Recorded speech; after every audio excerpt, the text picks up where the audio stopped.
If you've ever felt like you were spending too much, missing out on things, or just not getting the most out of your cruise, this video is going to change that completely. These are real working hacks, some so new that most cruisers haven't even heard of them yet, and a few that are so quietly effective, the cruise lines would probably rather you didn't know. Let's get into it.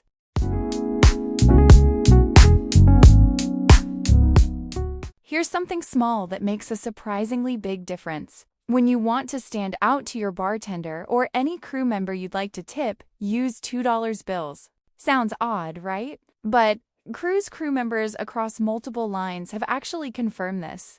A $2 bill is unusual enough that they genuinely remember you, and if you can't get $2 bills before your trip, tipping a bartender you like early in the cruise, even just $10, means every time you walk back to that bar, you're already their favorite guest.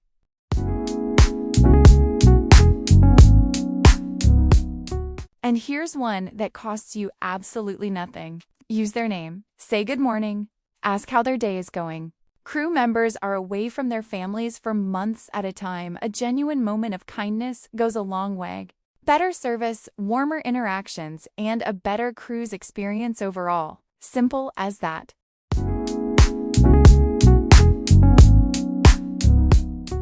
Day 1. The moment you find your cabin.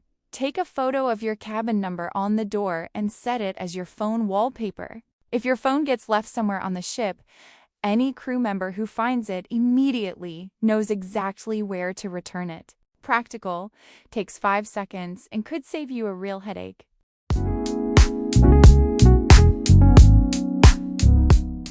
Most people head straight to the buffet every morning, but there are almost always better options hiding in plain sight. On Royal Caribbean, Johnny Rockets offers a free American-style breakfast. On Princess, the international calf is included and genuinely good. A lot of first-timers don't even know it exists.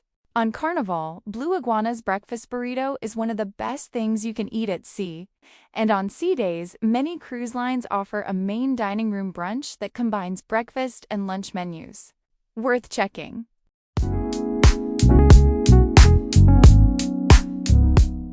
Most cruise lines still offer free breakfast room service.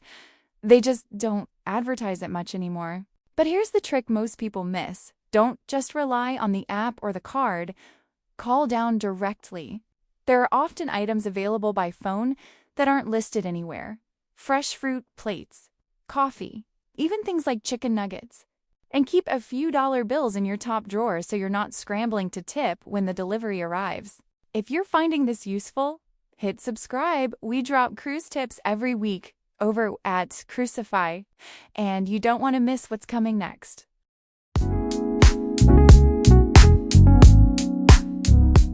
This one sounds almost too simple, but experienced cruisers swear by it. Pick up a pack of glow sticks from the dollar store before your trip.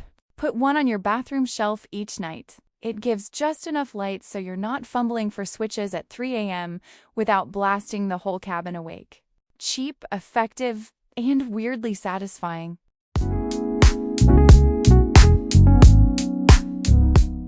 Cabin outlets are almost always in the worst possible location, usually at the desk, never near the bed. Bring a travel adapter that uses the European plug style to unlock extra outlets, and pair it with a long charging cable so you can actually reach your bed from wherever the USB port is hiding.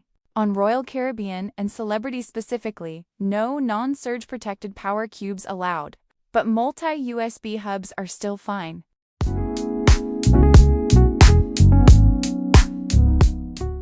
This one tip has about 15 different uses on a cruise. Use them in your safe so nothing gets left behind at checkout.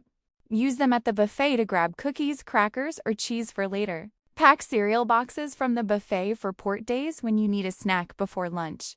Grab milk cartons in the morning and store them in your mini fridge for an evening snack.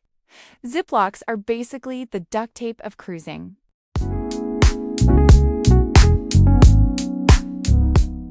The second you're in your cabin, ask your attendant to clear out the mini fridge. Everything in there by default is chargeable, And you don't need the temptation. Once it's empty, use it for your own things. Bottles of water from your drink package, cans you brought on board, or those milk cartons from the buffet.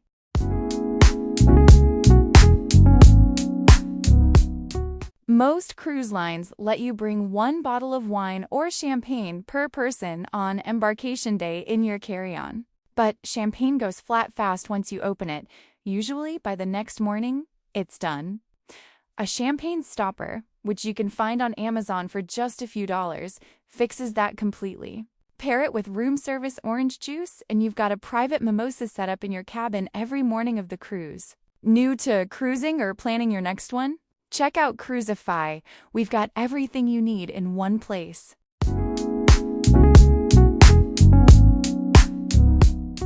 If you love flavored coffees but don't want to pay specialty coffee prices every morning, bring a small bottle of coffee syrup from home. The buffet coffee is free. Add your own syrup and you've got your hazelnut latte without the $6 charge. Small, lightweight 2-pack and makes a real difference if you're a daily coffee person.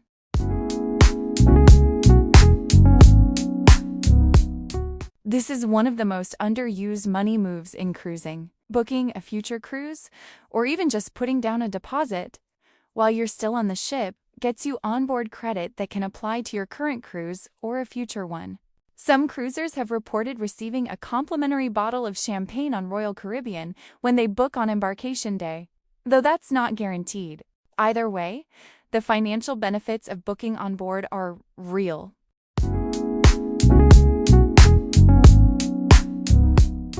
This one's for the longer-term cruiser.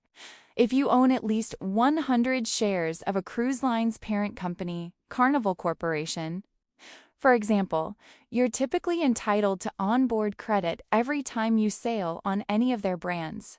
That includes Princess Holland, America, Cunard, and others.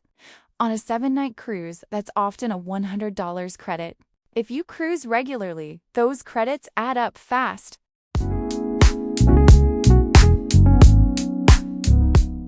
If you book early, which is usually smart for getting the best cabin and price, set a reminder to check that same cabin price every few weeks.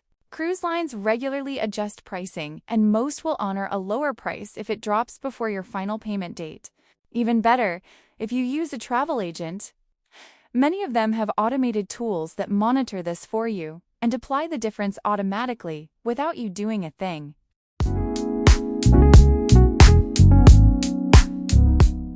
Whatever you do, don't wait until you're on the ship to buy your drink package, Wi-Fi, or specialty dining. Prices on board are consistently higher, sometimes 20 to 50% more than pre-cruise rates. Check the cruise line's website or app a few weeks before sailing and lock in those packages early.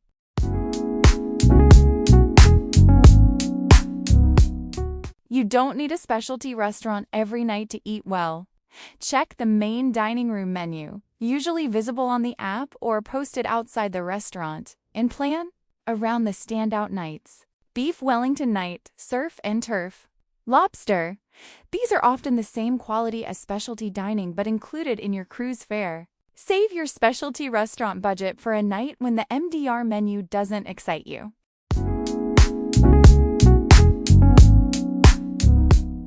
If you want the most attentive service in the main dining room, book the earliest available time, sometimes 5:15 or 5:30. It's the quietest seating of the evening, servers aren't rushed, and the kitchen is fresh. If you'd prefer to avoid families with young children, go for the 8 or 8:30 seating instead. Walk-in or anytime dining is convenient, but you'll almost always get slower service than a fixed seating.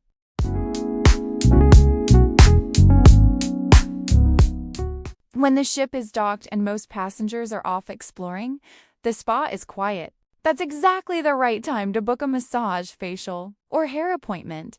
Prices are often discounted on port days specifically to fill those slower hours. If you are already considering a spa day, this is how you do it for less.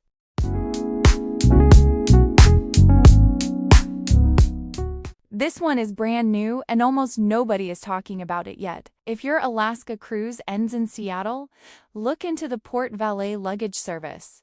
You check your bags directly from the ship and they're waiting for you at the airport, already tagged and ready to go. Available with American, Delta, and Southwest for domestic flights. You register on the Port Valet website ahead of time. The result? You walk off the ship completely hands-free and can spend your final hours exploring Seattle without dragging luggage everywhere.